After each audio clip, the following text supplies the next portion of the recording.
The Immortal John Hancock here, and today I'm going to be sharing with you an amazing sequel that just came out for the Switch, PS4, Windows, and Xbox One. And it is Bloodstained Curse of the Moon 2. I did a previous video on the original, and it was a companion game to Bloodstained, and it is just fantastic. If you like Castlevania, if you like 8-bit style games, this is one for you. Let's check it out. Curse of the Moon 2 is a great follow-up and has a lot of the same features of the original with co-op. And that is a big feature. You're still in control of Zangetsu and you are attacking more demons in a new castle.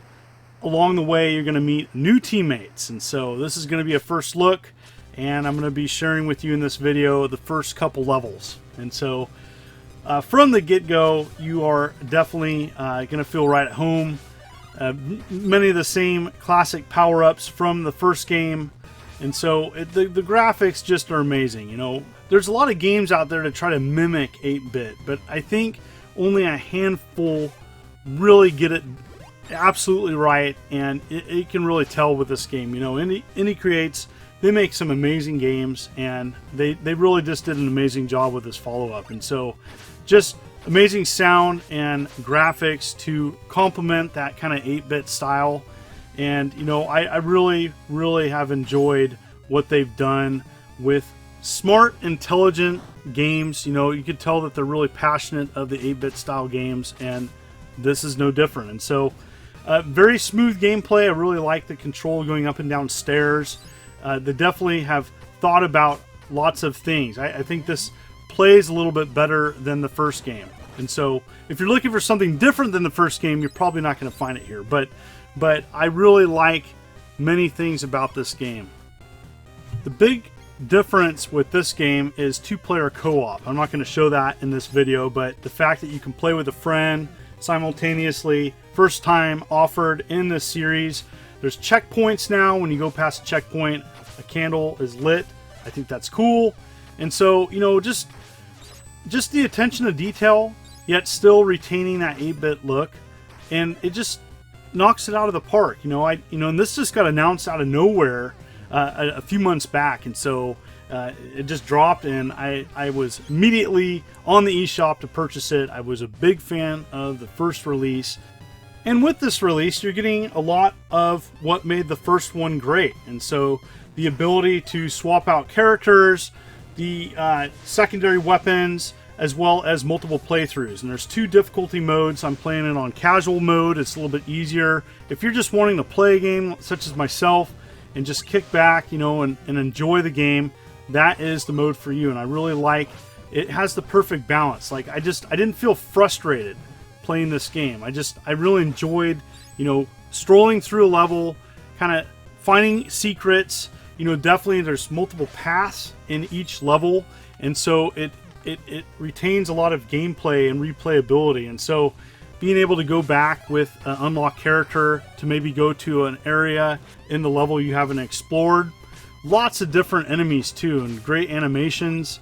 I mean, there's just, if you're a fan of this 8-bit style, you're going to love this game. Now, if maybe this is not your type of style game, then you're probably not going to like this, but give it a try. If you haven't gone back and played any of the classic Castlevania games, especially Castlevania 3, then, man, there's just some awesome gameplay there. But, this, for fans of these style games, this is just great. It's a great game. And so what I've played so far is, only a couple levels, as I show in this video, and I really liked everything that they attempted in this game. And so you get to meet characters along the way. I'm not going to share the craziest character in this game. That's a surprise for you, but you might have seen it in the trailers. I'm not going to spoil it for you. But there's some cool things in this game, and so everything from boss battles to characters and enemies, everything is just well done. Really like the multiple scrolling backgrounds. Really, that's a really cool feature.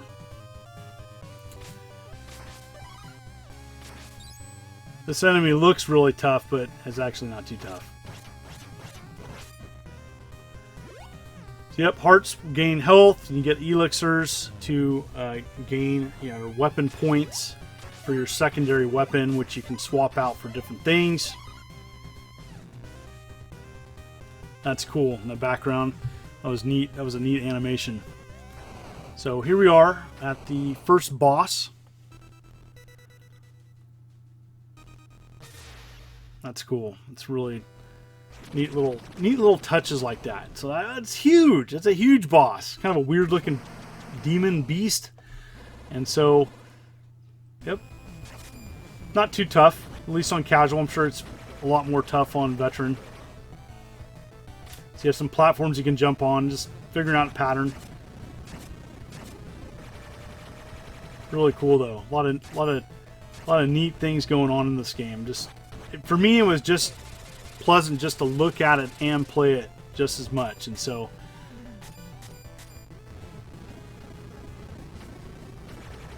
using a Switch Pro controller too, one of my favorite controllers for modern games.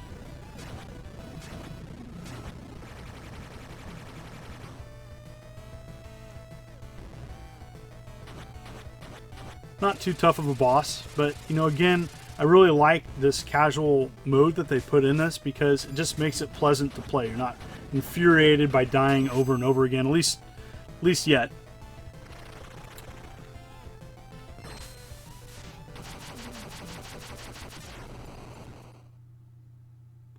So you meet your first new character, Dominique, and she has ability to jump higher and has kind of a DuckTales where she can kind of bounce on certain objects.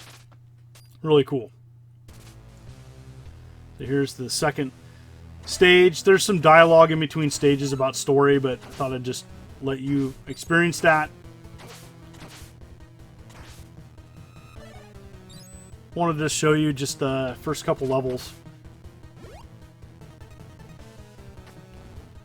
This one's in like a creepy forest. There's that bounce technique. She can jump higher. But there's so much strategy in this game of like switching characters, and as you progress farther in the game, you'll unlock more characters and be expected to change often to unlock and to progress into the game. And so I really enjoy this game and its presentation and gameplay. It's cool. The skeleton's kind of telling you where to go.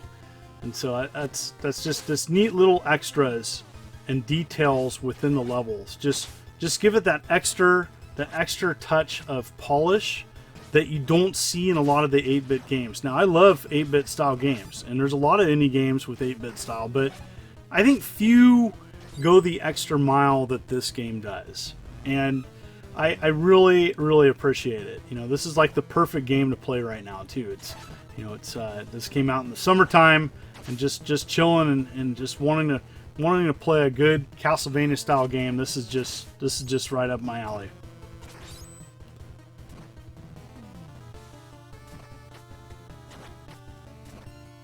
A lot of enemies, kind of a throwback to classic Castlevania enemies.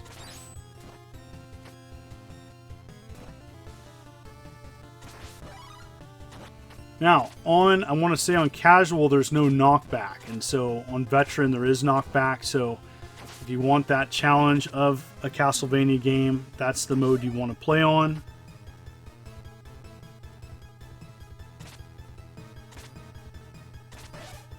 There is the ability to go through the game again, and so just like the first release.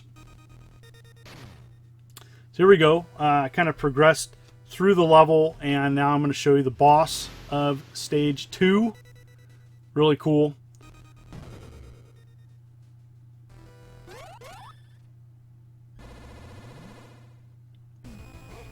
A lot of thought on design on these, and so she's got different abilities than your starting character.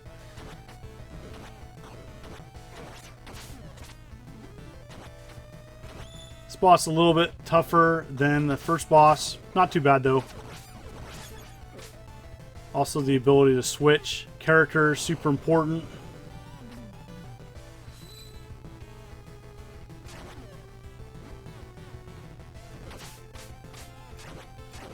This secondary is super helpful